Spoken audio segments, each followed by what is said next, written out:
Hello, welcome back. അപ്പം നമ്മുടെ October 2025 learners licence ടെസ്റ്റിൽ കുറച്ച് മാറ്റങ്ങൾ വന്നിട്ടുണ്ട്. അതെന്തൊക്കെയാണെന്ന് നമുക്ക് നോക്കാം. അപ്പോൾ ഒന്നാമത്തെ മാറ്റം, ഒരു ചോദ്യത്തിന് 30 സെക്കൻഡ് മാത്രമാണ് നമുക്ക് ലഭിക്കുന്നത്. പിന്നെ മൊത്തത്തിൽ 30 ചോദ്യങ്ങൾ ഉണ്ടാവും. ആ ചോദ്യത്തിൽ ആകെ 15 മിനിറ്റ് സമയം മാത്രമാണ് നമുക്ക് കിട്ടുന്നത്. 30 ക്വസ്റ്റ്യനിൽ 30നും ആൻസർ നൽകേണ്ട ആവശ്യമില്ല. 30ൽ 18 ചോദ്യങ്ങൾക്ക് ശരിയായ ആൻസർ നൽകിയാൽ നിങ്ങൾ പാസ്സായി. നാലാമത്തത്, ഓരോ ചോദ്യത്തിനും 4 ഓപ്ഷനുകൾ വീതം ഉണ്ടാവും. കഴിഞ്ഞ ഈ ഒരു ഇത് വരുന്നതിന് മുമ്പ് ലേണേഴ്സ് എക്സാമിന് 3 ഓപ്ഷൻസ് വെച്ചിട്ടായിരുന്നു ഉണ്ടായിരുന്നത്. അത് 20 ക്വസ്റ്റ്യനിൽ 12 ആൻസേഴ്സ് ശരിയായ മതിയായിരുന്നു. ഇപ്പോൾ മാറിയത് ഇങ്ങനെയാണ്. അഞ്ചാമത്തെ ഇത്, ഓരോ 3 ചോദ്യങ്ങൾക്ക് ശേഷവും ഒരു ക്യാപ്ച വരുന്നതായിരിക്കും. ഓരോ 3 ചോദ്യങ്ങളുടെ കൂടെ തന്നെ ഉണ്ടാവും.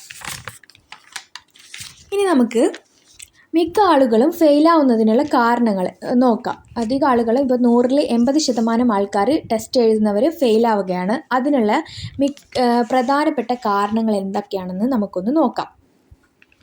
ഒന്നാമത്തെ കാരണം ക്യാപ്ചയാണ്. പിന്നെ കമ്പ്യൂട്ടറിലെ പരിചയക്കുറവുണ്ട്.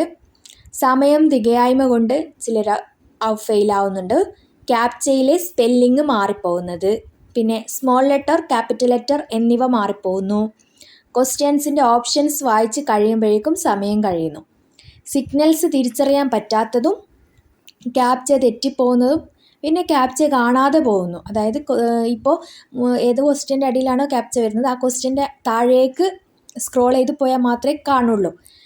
പിന്നെ ക്യാപ്ച കാണാതെ പോകുന്നു. ക്യാപ്ച ഓരോ തേർഡ് ക്വസ്റ്റ്യൻ്റെ കൂടെ ഉണ്ടാവും എന്ന് അറിയാതെ പോകുന്നു. നെറ്റ്വർക്ക് എറർ ഇഷ്യൂസ്, കീബോർഡിലെ കീകളെക്കുറിച്ച് അറിയാത്തത്, അതായത് കമ്പ്യൂട്ടറിൻ്റെ ബേസിക്സിനെ കുറിച്ച് ഒന്നും തന്നെ അറിയാത്തവരുമാണ് മെയിനായിട്ടും എക്സാമിന് ഫെയിലാവുന്നത്. ഇനി നമുക്ക് കുറച്ച് എക്സാം എളുപ്പമാവാനുള്ള കുറച്ച് ടിപ്സ് ആൻഡ് ട്രിക്സ് ഞാൻ നിങ്ങൾക്ക് പറഞ്ഞുതരാം. ഒന്നാമത്തെ ടിപ്പ് നമ്പർ 1, നന്നായി ചോദ്യങ്ങൾ വായിച്ച് പഠിക്കുക. Level by level question answer attend ചെയ്യണം.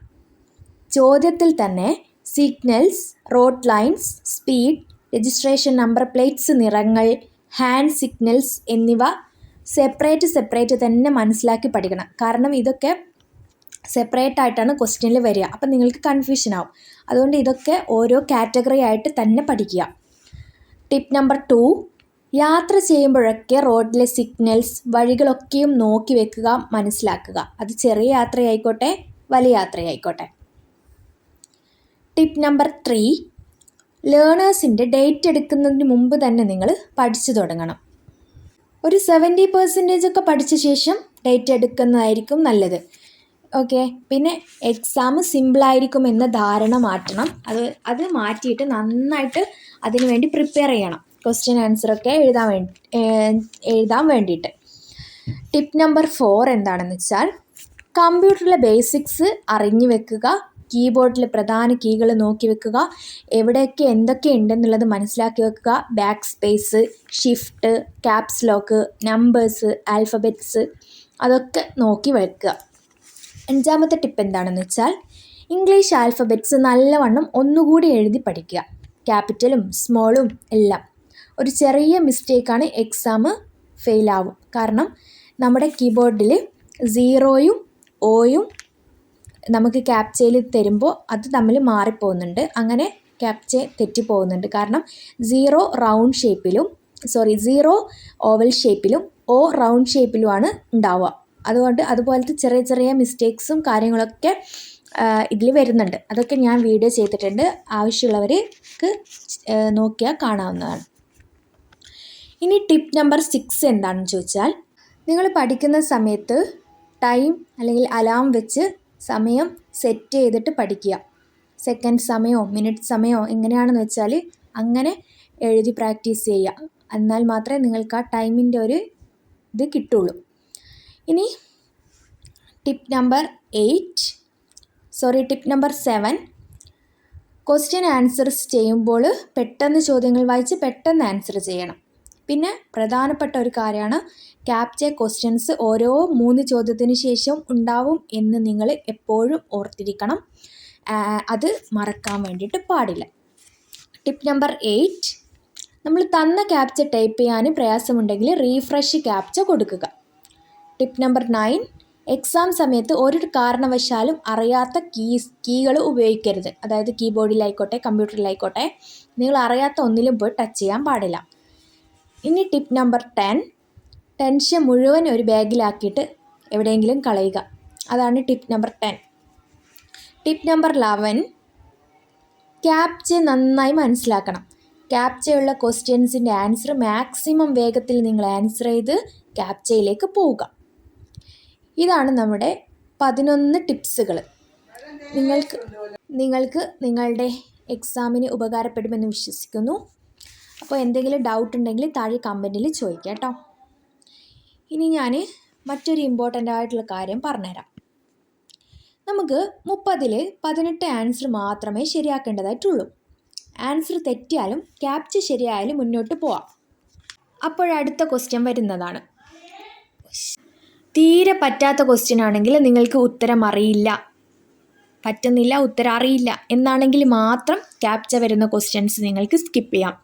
അവിടെയുള്ള ക്യാപ്ച ശരിയായ സമയത്ത് ശരിയായ രീതിയിൽ അടിച്ചാൽ അടുത്ത ചോദ്യത്തിലേക്ക് കടക്കാം. എനിക്ക് വന്ന ഒരു കമൻറ്റാണിത്, ഞാൻ വായിക്കാം. ആദ്യം ക്യാപ്ച അടിച്ച് പിന്നീട് ക്വസ്റ്റ്യൻ്റെ ആൻസർ ചെയ്യാം എന്ന്. അതായത് ആദ്യം നമ്മൾ മൂന്നാമത്തെ ക്വസ്റ്റ്യൻ്റെ ആണെങ്കിൽ മൂന്നാമത്തെ ക്വസ്റ്റ്യൻ അവിടെ വെച്ചിട്ട് താഴേക്ക് വന്ന് ആ ക്യാപ്ചയൊക്കെ ഫില്ല് ചെയ്ത ശേഷം നമുക്ക് ക്വസ്റ്റ്യനിലേക്ക് പോവാം, എന്നിട്ട് അതിൻ്റെ ആൻസർ ചെയ്യാം എന്നാണ് ഈ ഒരു കമൻറ്റിൽ പറയുന്നത്. ഇതിന് നല്ലതും ഉണ്ട്, എന്നാൽ ഇതിനൊരു ദോഷമുണ്ട്. അത് ഞാൻ പറയാം. ഇതിൽ തെറ്റില്ല, പക്ഷേ എല്ലാ ചോദ്യങ്ങൾക്കും ഇത് പയറ്റിയാൽ ചിലപ്പോൾ നിങ്ങളുടെ എത്ര ക്വസ്റ്റ്യൻസ് സ്കിപ്പായി പോവും. ഓക്കെ, അപ്പോൾ നിങ്ങൾക്ക് വേണ്ടത്ര മാർക്ക് ലഭിക്കാതെയും പോവും. ഇങ്ങനെ ടഫ് ക്വസ്റ്റ്യൻസിൽ ചെയ്യുന്നത് തെറ്റില്ല, എന്നാലും അതിൻ്റെ മോശവശം നമ്മൾ അറിഞ്ഞിരിക്കണം. ഈ ഒരു കാര്യം നിങ്ങൾ ശ്രദ്ധിക്കൂ. ആകെ 30 ചോദ്യങ്ങളാണ് നമുക്കുള്ളത്. ഓക്കെ, അതിൽ 18 നമുക്ക് ശരിയാവണം. ക്വസ്റ്റ്യൻ ആൻസേഴ്സ് 18 നമ്മൾ അറ്റൻഡ് ചെയ്താൽ പോരാ, 18 അറ്റൻഡ് ചെയ്തിട്ടുണ്ടെങ്കിൽ 18 നമ്മൾ ശരിയായിരിക്കണം. ഈ പറഞ്ഞതുപോലെ ഈ ഒരു കമൻറ്റിൽ പറഞ്ഞതുപോലെ ക്യാപ്ചയുള്ള ക്വസ്റ്റ്യൻ സ്കിപ്പ് ചെയ്യുകയോ അല്ലെങ്കിൽ ക്യാപ്ച ടൈപ്പ് ചെയ്യുമ്പോഴേക്കും ആൻസർ സെലക്ട് ചെയ്യാൻ സമയം കിട്ടിയില്ലെങ്കിലോ ആ ഒരു ക്വസ്റ്റ്യൻ സ്കിപ്പായി. അങ്ങനെ 30 ചോദ്യങ്ങൾക്കിടയിൽ 10 ക്യാപ്ച ക്വസ്റ്റ്യൻസ് ആണ് ഉണ്ടാവുക. 30 ക്വസ്റ്റ്യൻ അറ്റൻഡ് ചെയ്യുന്നവർക്കാണെങ്കിൽ അങ്ങനെ 30-ൽ 10 ക്യാപ്ച ക്വസ്റ്റ്യൻസ് നിങ്ങൾ സ്കിപ്പ് ചെയ്തു. അപ്പോൾ ബാക്കി എത്രയുണ്ട്? 20 ചോദ്യങ്ങൾ. ആ 20 ചോദ്യത്തിൽ നിന്ന് 18 ആൻസർ നിങ്ങൾ ശരിയായി അടുത്തതായിട്ട് അടിച്ചു കൊടുക്കണം. 10 ക്വസ്റ്റ്യൻസ് നിങ്ങൾ ഇങ്ങനെ സ്കിപ്പ് ചെയ്തു എന്നിരിക്കുക. അപ്പോൾ ഇതിൽ 18 ഉത്തരങ്ങൾ നിങ്ങൾക്ക് അറിയാവുന്നതാണെങ്കിൽ കുഴപ്പമില്ല, റിസ്ക് ഇല്ല. ബാക്കിയുള്ള 20-ൽ 18 ചോദ്യം നിങ്ങൾക്ക് എളുപ്പം അല്ലെങ്കിൽ പെട്ടുപോകും. അപ്പോൾ അങ്ങനെയല്ല, ഇങ്ങനെയാണെന്ന് വയ്ക്കുക. ഇപ്പോൾ നിങ്ങൾ ഓരോ ക്യാപ്ച ക്വസ്റ്റ്യൻസ് മാത്രമാണ് വിട്ടതെങ്കിൽ 1 മുതൽ 18 വരെയുള്ള ക്വസ്റ്റ്യൻസിൽ നിങ്ങൾ ക്യാപ്ച ക്വസ്റ്റ്യൻസ് മാത്രം വിട്ടെന്നിരിക്കുക. അപ്പോൾ 18 ആകുമ്പോഴേക്കും നിങ്ങൾ ഈ എല്ലാ 2 ചോദ്യങ്ങൾക്കും നിങ്ങൾ ശരിയായ രീതിയിൽ ആൻസർ നൽകി നിങ്ങൾ 18-ലെത്തിയാൽ നിങ്ങൾക്ക് അപ്പോൾ കിട്ടുന്ന സ്കോർ 12 ആയിരിക്കുമല്ലോ. ഓക്കെ, പിന്നെ ഉള്ളത് നിങ്ങൾക്ക് 6 ക്വസ്റ്റ്യൻസിന് ആൻസർ നൽകണം. 6 ക്വസ്റ്റ്യൻസിന് നിങ്ങൾ ശരിയായ ഉത്തരം നൽകണം. ഇനി 12 ക്വസ്റ്റ്യൻസ് ബാക്കിയുണ്ട്, എന്നാലും അതിൽ ക്യാപ്ച ഉണ്ട്. അപ്പോൾ മാക്സിമം നിങ്ങൾ ക്യാപ്ച അടിക്കാൻ വേണ്ടിയിട്ട് ശ്രദ്ധിക്കുക. പിന്നെ നിങ്ങൾക്ക് തീരെ പറ്റാത്ത ചോദ്യമാണെങ്കിൽ മാത്രം വേണമെങ്കിൽ സ്കിപ്പ് ചെയ്യാം. അങ്ങനെ ഒരു കമൻറ്റ് പറയുന്നുണ്ട്, അങ്ങനെ സ്കിപ്പ് ചെയ്തവരും ഉണ്ട് എന്നൊക്കെ പറയുന്നുണ്ട്. പിന്നെ മാക്സിമം ആൻസർ ചെയ്യണം. മുന്നോട്ടുള്ള ക്വസ്റ്റ്യൻസ് ഏത് ടൈപ്പാണ്, ഏത് തരത്തിലാണ്, നമുക്ക് ടഫ് ക്വസ്റ്റ്യൻസ് ആണോ വരുന്നത് എന്നൊന്നും നമുക്ക് പറയാൻ പറ്റില്ല. ഏത് തരത്തിലാണ് വരുന്നതെന്നൊന്നും പറയാൻ പറ്റില്ല. അപ്പോൾ അത് നിങ്ങളുടെ യുക്തി പോലെ ചെയ്യുക.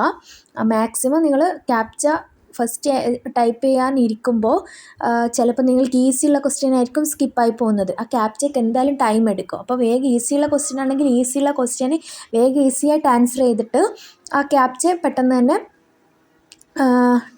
ഇങ്ങനെ വേഗം ടൈപ്പ് ചെയ്ത് അടുത്തതിലേക്ക് പോകുന്നതും നല്ലതാണ്. എന്തായാലും ക്യാപ്ച തെറ്റിയാലും നിങ്ങളുടെ എക്സാം ഫെയിലായി പോകും എന്നുള്ളത് ഓർക്കുക.